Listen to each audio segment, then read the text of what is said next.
everybody, and welcome back to another Coaster Cheetah video. And in this video, I'm going to be talking about Busch Gardens Williamsburg because they actually just filed a new height variance waiver for a coaster or some sort of amusement ride that is 220 feet. And in my opinion, it's probably a coaster because it wouldn't make sense for it to be like a flat ride or something. By the way, I'm sorry if my voice sounds different. I am sick right now, so, yeah, but, in my opinion, if they're going to go for something like a Starflyer, they would have gotten over 300 feet, so it just doesn't make sense, and, I do have a few ideas for what this coaster could be, and in my opinion, this narrows down to two manufacturers that it could be, one being Intamin, and the other being S&S, and, I think both of these could happen because, SeaWorld Entertainment does like to work with S&S for flat rides. Most commonly, they're S&S Screamin' Swings, which they've installed many of them throughout their parks lately.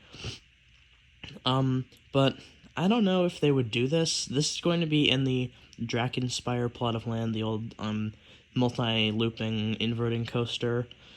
So it would make sense to have a record-breaking, possibly 10 inversion S&S Hypercoaster. But I'm going to tell you why I think they're more likely to go with Intamin for this project, and that is mostly because of the price and reliability, because although Intamin, their coasters aren't always reliable, their hypercoasters, or at least their new hypercoasters and mega coasters are, like Conda and Hyperion, but S&S hypercoasters, well, I guess the prime example of this would be Steel Curtain at Kennywood. That ride is not very reliable at all, and was actually closed for large periods of time around its opening. So I'm sure they're looking at that and thinking, why would they do that? But also, an S&S hypercoaster is far more expensive than it would be for them to build an Intamin hypercoaster, especially because Intamin does give their parks that they work with discounts if they have already purchased several of their attractions before. So it just makes a lot more sense to go with Intamin here. Plus, SeaWorld has a great relationship with Intamin. They build coasters all the time with them. In fact, Busch Gardens Williamsburg's most recent coaster, Pantheon, was built by them. And also, the rumored Project Dark Coaster is going to be built by them, apparently. And I want to talk about Project Dark Coaster and Project Drakenspire, because those were two other coasters that were supposed to happen, but at this point, it seems like Project Drakenspire is canceled for Busch Gardens Williamsburg.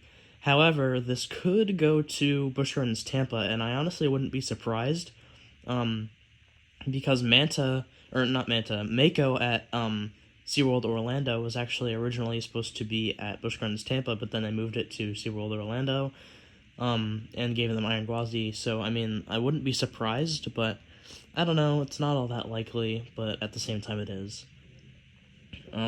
So Drakenspire is pretty much confirmed to be canceled for Busch Gardens Williamsburg.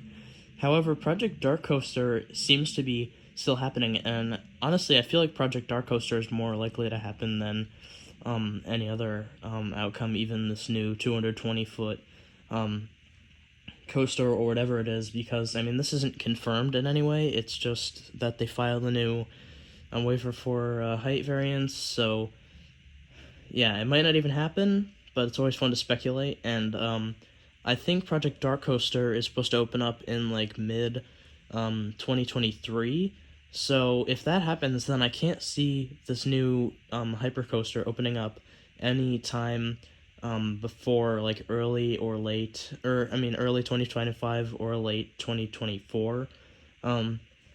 The waiver does say that it is supposed to open in 2024, but I just don't believe that, if they are going to have Project Dark Coaster.